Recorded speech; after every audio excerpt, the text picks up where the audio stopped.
आप गई हैं कभी जापान? हाँ, मैं गई थी। आप गई हैं? हाँ, पिछले साल में गई थी मैं जापान में। ओह, ओके। घूमने गई थी कि ऐसे ही? मेरा तो इंटर्नशिप में काम की वजह से गई थी। ओह, तो एक प्रोग्राम होता है, बोलते हैं एमजेन एशिया प्रोग्राम। तो कंपनी जो है एमजेन कंपनी, वो नॉर्थ अमेरिका में सिचुएटेड है, बायोटेक कंपनी है। तो वो लोग इंटर्नशिप देते हैं अमेरिका वालों को, एशिया वालों को। तो उसमें मैं अप्लाई की थी।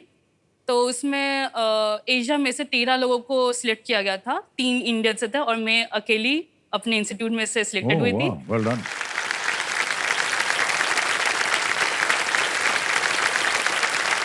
मिलने के बाद मैं गई थी टोक्यो पे, द यूनिवर्सिटी ऑफ टोक्यो जो यूनिवर्सिटी है, उधर मैं एग्रीकल्चर या फसल के बारे में उन लोगों के साथ काम की थी। तो वहाँ वहाँ किस प्रकार की शिक्षा मिली आपको? तो उधर मैं 2 महीने एक लैब जो होता है उधर मैं जॉइन की थी और हम लोग 2 महीने के लिए मुझे एक प्रोजेक्ट दिया जाता है कि आपको ये काम करना है। आपके साथ एक पीएचडी, पोस्ट डॉक जो भी होता है, उन लोगों के साथ मैं कोलैबोरेट करके प्रोफेसर के अंडर मैं काम करती थी।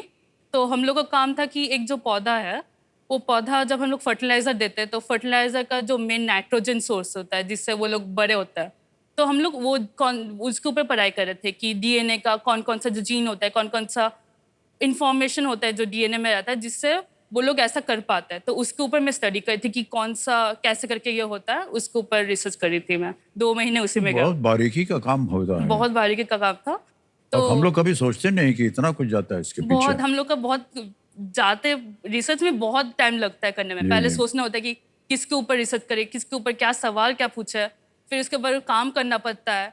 फिर देखते काम में कुछ आता है क्या नहीं, रिजल्ट आता है कि नहीं, फेल हो रहा है कि पास हो रहा है। पास हो रहा है तो और क्या-क्या कर सकते हैं, कैसे करके इसको और लाइक सही कर सकते हैं। फिर देखते हैं कि रिव्यू करते हैं कि हाँ, ये ठीक-ठाक है या नहीं है, फिर पब्लिश करना पड़ता है। ये सब रिसर्च करने में 4-5 साल लग जाता है। तो हम लोग को ट्रेनिंग दिया जाती है कि कैसे करके सोचना होता है, कैसे करके सवाल को लाइक पूछना चाहिए, कैसे करके करना चाहिए। स्किल्स लगते हैं, दिमाग का लगता है, क्या-क्या जानना चाहिए। तो पूरा इसका या, एजुकेशन मिलता है पूरा। बड़ी मेहनत करनी पड़ती है आपको। हाँ। एंटीबायोटिक दवाओं के अत्यधिक उपयोग के कारण आज कई दवाइयाँ जो है वो बैक्टीरिया पर कोई रिएक्शन नहीं करती हैं, जिससे रिसर्च को भी निरंतर विकसित करना आवश्यक हो गया। और इसका पता नहीं आप रिसर्च कर रहे हैं कि नहीं। अभी इस साल मैं उसी के ऊपर रिसर्च कर रही हूँ। ओह, ओके। वही मेरा थीसिस वर्क है। तो हम लोग का 4 साल का जो प्रोग्राम होता है, 4 साल का बैचलर्स, तो लास्ट साल में हम लोग को थीसिस लिखना होता है, जिस पे हम लोग खुद से एक्सपेरिमेंट करते हैं और खुद से जो भी रिजल्ट आता है, उसके ऊपर मतलब करना पड़ता है। जी।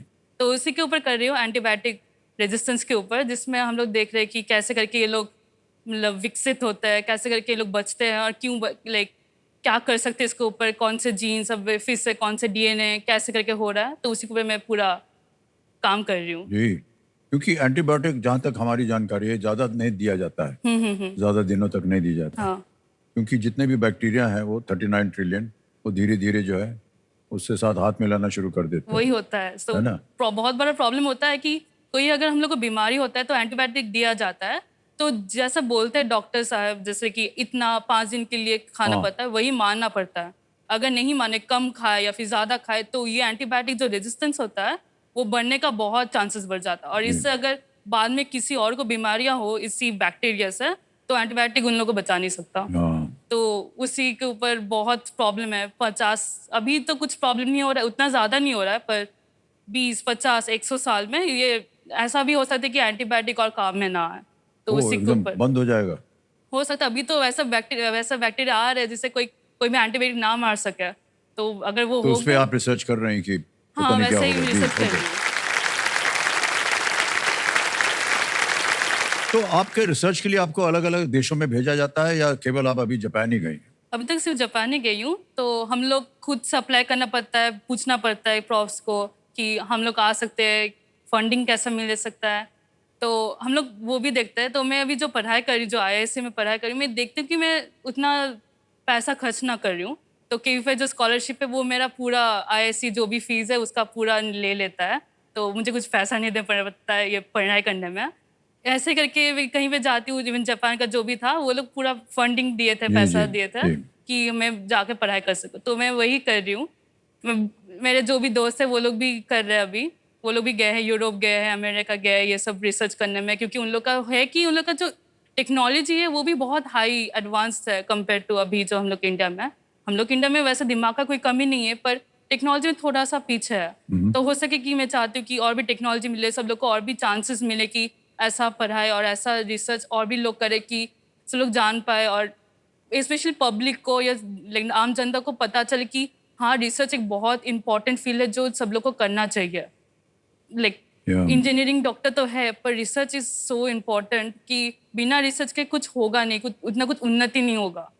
या बहुत सी चीज़ें जो अभी पता नहीं है वो रिसर्च के द्वारा मिल सकती हैं।